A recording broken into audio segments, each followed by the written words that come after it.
Hey guys, Noel here, and it is Monday, and while we have a little bit of free time on our hands, I thought it would be fun to do a video game review for the video game section of the Noel Comics YouTube channel.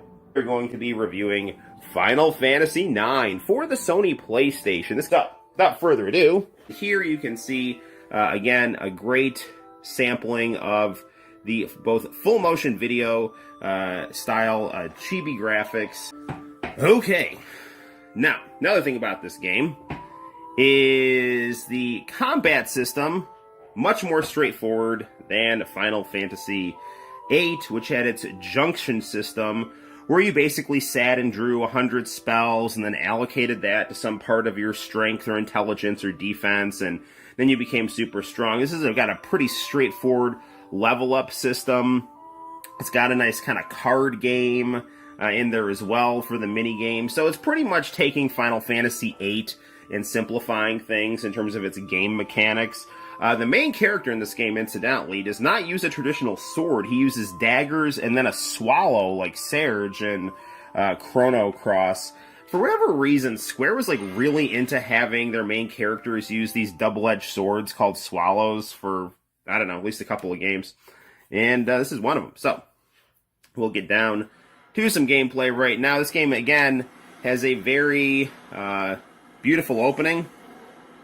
Yoshitaka Amano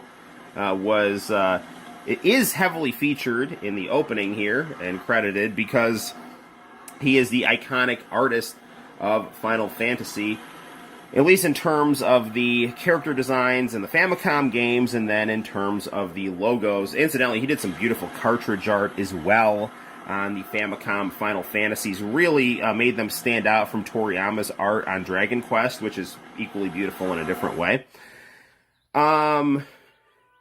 Super Nintendo, Super Famicom, was very well known for having very, very bright colors and owning really a lot of great rights to a lot of great Japanese anime IPs, intellectual properties. This game really has that look and feel of a Super Famicom game with the bright colors. In fact, there was a time I didn't have a Super Famicom growing up. I was a Sega Genesis kid. So when I was in high school and started finding out about all the great Japanese role-playing games that were on the Super Famicom, I remember I used to play Final Fantasy IX to really kind of like, oh, well, this is like a Super Famicom game. I wanted a Super Famicom, and so I'd play Final Fantasy IX to kind of tide me over until I could wrangle a Super Nintendo, and eventually I did get my best friend's Super Nintendo. He had stopped playing it and given it to his older brother, who was in college and didn't really want it, so then I ended up getting it. And it's great. Actually, it recently broke, after really having years of damage from my friend, who would punt it across the room whenever he'd lose at Final Fight. I'm not joking. He used to punt that thing like a football. But I have a Super Famicom, or Super Nintendo Junior right now, which has RGB modded, and it looks great. And here's where we're going to get a really nice introduction to our combat system, and really get to enjoy the battle music, which again is my favorite of any Final Fantasy's battle music. Really seconded only to, tied or seconded to Laguna's Man with a Machine Gun in Final Fantasy VIII. It's got that kind of like psycho opening, like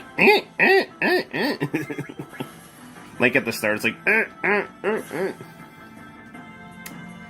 Now, us being a plucky band of pirates here, we can use steel.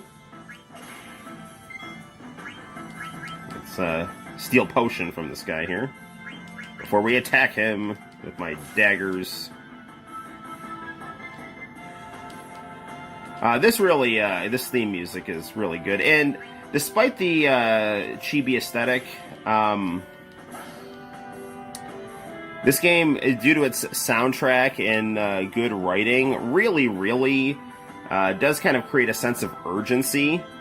So you really want to rush through and help your friends and all other kind of good stuff. It's very well written, well paced, and this game definitely has a memorable villain. He's kind of reminiscent of the villain in Final Fantasy VI, kind of crossed with Zidane. So Kefka crossed with Zidane, I guess, would give us Kuja.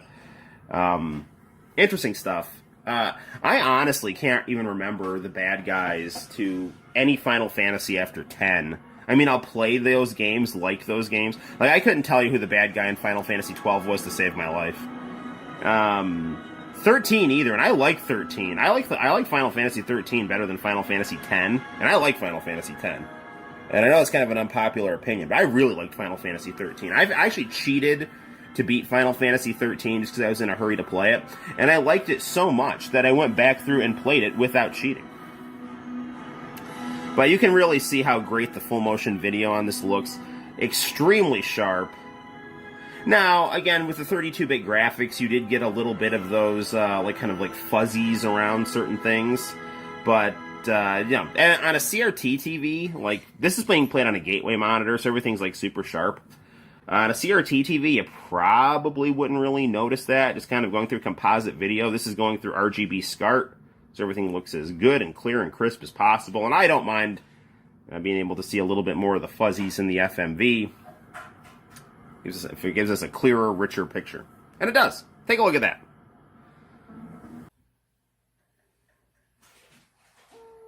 Oh, look, a full motion video scene.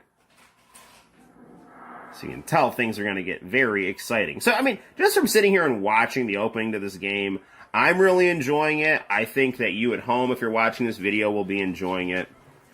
So, good stuff. And then you see this nice... these chibi graphics, the SD graphics right here. And they look very expressive, very sharp. And there's a Roseanne Barr right there as the queen. And her beautiful daughter, who, clearly must have had an attractive father because her mother. And there's Scott Steiner right there, the leader of the NWO for a brief period when Hulk Hogan retired for 5 minutes. I actually have Scott Steiner's autograph. He signed my WCW Nitro game for the PlayStation. It's good stuff.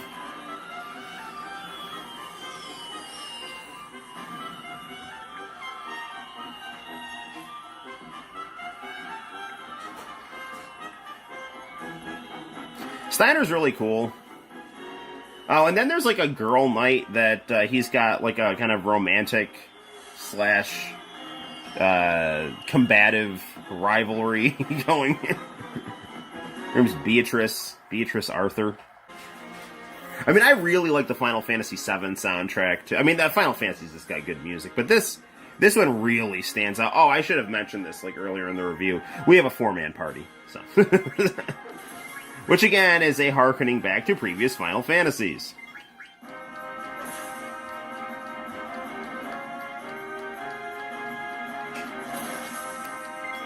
Because 7 and 8 had three-person parties.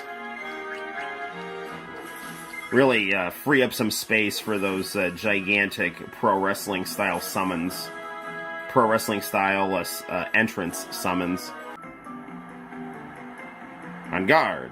Expect no quarter from me. Alright.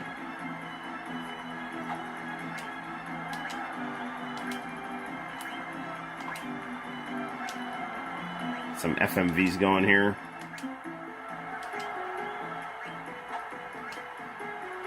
Or QTE, I should say. This is just fun. I feel like I'm playing Strawl. Until next time, gang, my name is Noel, you take care, and I will see you in the very near future. Like and subscribe. Please, I need to feed my family. Bye-bye.